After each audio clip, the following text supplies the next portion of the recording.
সাকর একটি অনুক্রম তৈরি করলো যার এনতম পদ হচ্ছে প্রথম এনটি স্বাভাবিক সংখ্যার সমষ্টি। সাকরের অনুক্রমের প্রথম ৯৯টি পদের সমষ্টি কত? ২ নম্বর প্রশ্ন, ত্রিভুজ সংখ্যা বলতে ওইসব সংখ্যাগুলোকে বোঝায় যেগুলোর সমান সংখ্যক বল নিয়ে ত্রিভুজাকৃতি বানানো যায়। যেমন একটি বলের নিচে দুটি বল রাখলে সেটি ত্রিভুজাকৃতি হবে, তার নিচে আরও 3টি বল রাখলে ত্রিভুজাকৃতি হবে। তারপর 4টি, 5টি, 6টি ডট বল রেখে এইভাবে ত্রিভুজ সংখ্যা গঠন করা যায়। এই ত্রিভুজ সংখ্যাগুলোকে অনুক্রম হিসেবে লিখলে হবে 1, 3, 6, 10, 15 এক্সেট্রা। প্রথম 50টি ত্রিভুজ সংখ্যার যোগফল কত হবে? এখানে 1 এবং 2 নং কোশ্চেনের ভাষা ভিন্ন, বাট প্রবলেম আসলে সেম। প্রথম এনটি স্বাভাবিক সংখ্যার সমষ্টির সূত্র কি? n into n plus 1/2। এখানে যদি n এর মান 1 হয় তাহলে প্রথম পদ 1 ইন্টু 1 প্লাস 1/2 ইকুয়ালস টু 1। তাহলে সাকর একটি অনুক্রম তৈরি করলো যার nতম পদ হচ্ছে প্রথম nটি স্বাভাবিক সংখ্যার সমষ্টি। তাহলে সাকরের তৈরি অনুক্রমের প্রথম পদ হচ্ছে কি? 1। আচ্ছা, n এর মান যদি 2 হয় তাহলে প্রথম দুইটি স্বাভাবিক সংখ্যার সমষ্টির সূত্র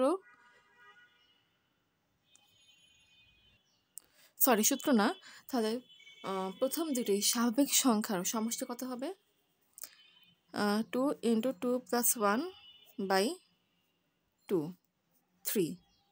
তাহলে সাকরের তৈরি অনুক্রমের দ্বিতীয় পদ কি হবে?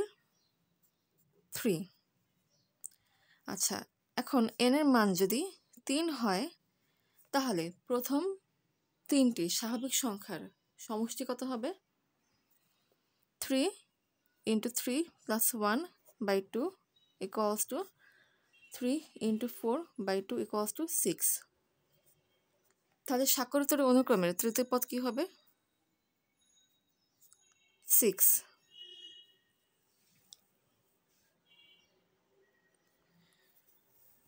n এর মান যদি 4 হয় তাহলে প্রথম চারটি স্বাভাবিক সংখ্যার সমষ্টি কত হবে?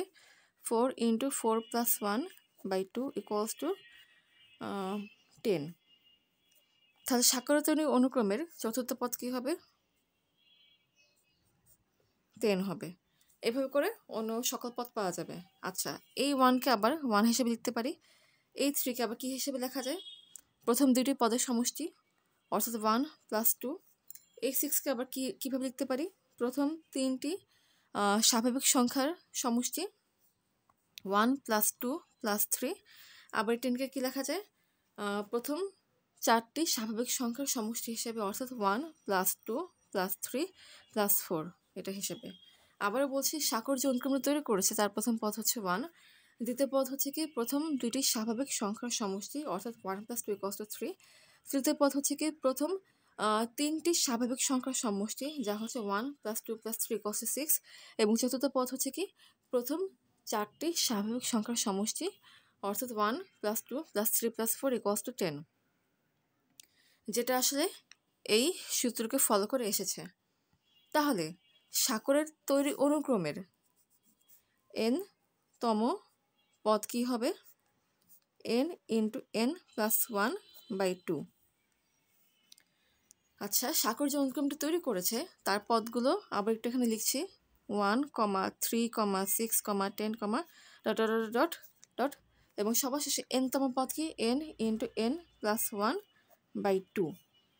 খেয়াল করো, সাকরের অনুক্রম আর 2 নম্বর কোশ্চেনে যে অনুক্রম বলেছে সেটা কিন্তু হুবহু সেম।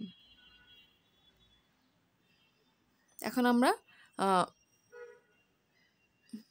মূল সলিউশনে আসি।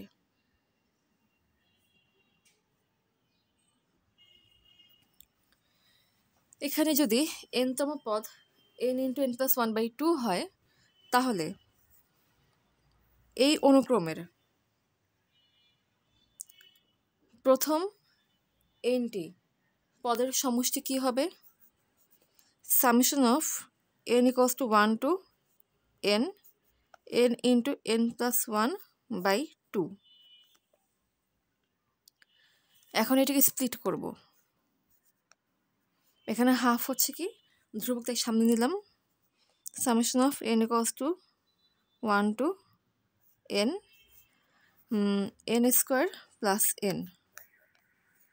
তাহলে এটা কি লিখতে পারি, half of summation, half into summation of n equals to 1 to n n square plus summation of n equals to 1 to n, এখানে n, এখানে একটা ব্র্যাকেট ইউজ করবো অবশ্যই। হাফ অফ ইন্টু প্রথম n সংখ্যক স্বাভাবিক সংখ্যার বর্গের সমষ্টি, এর ফর্মুলাটা কি, n into n plus 1 into 2n plus 1/6 plus প্রথম n সংখ্যক স্বাভাবিক সংখ্যার সমষ্টির সূত্র কি, n ইন্টু n প্লাস 1/2। খেয়াল করো 1 নংয়ের জন্য n এর মান কি হবে, 1 নংয়ে টোটাল কয়টা পদ বলেছে, 99টি পদ বলেছে, তাই 1 নং কোশ্চেনের জন্য n এর মান হবে 99। আর 2 নং কোশ্চেনে কয়টা পদ বলেছে, 2 নং কোশ্চেনে প্রথম 50টি পদ বলেছে, এই জন্য 2 নং কোশ্চেনে n এর মান কি হবে, 50 হবে।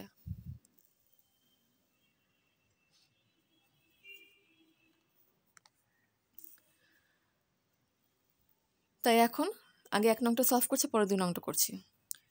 1 নংয়ের জন্য n এর মান কি বসাবো, 99 বসাবো। তখন এটার মান কি পাবো, half into 99 into 99 plus 1 into 2 into 99 plus 1/6 plus 99 into 99 plus 1/2 equals to half 99 into 100 plus 2 গুণ 99 হচ্ছে 198 যোগ 1 হচ্ছে 199, এখানে ইন্টু সাইন হবে, আমি ভুলে প্লাস সাইন দিয়েছিলাম, /6 প্লাস 99 ইন্টু 99 যোগ 1 হচ্ছে 100/2।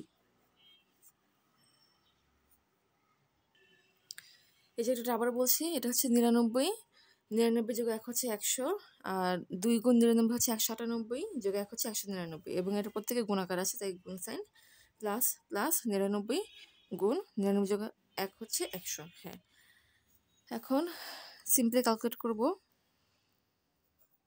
99 গুণ 100 গুণ 199 ভাগ 6 হচ্ছে 3 2 8 3 5 0 যোগ, এখন এটা করব 99 গুণ 100 ভাগ 2 কত আসে, 4950 equals to half into 4950 plus 328350 328350, হ্যাঁ কত আসে, 3333300 ইকুয়ালস টু ডিভাইডেড বাই 2 করবো, কত আসে 166650।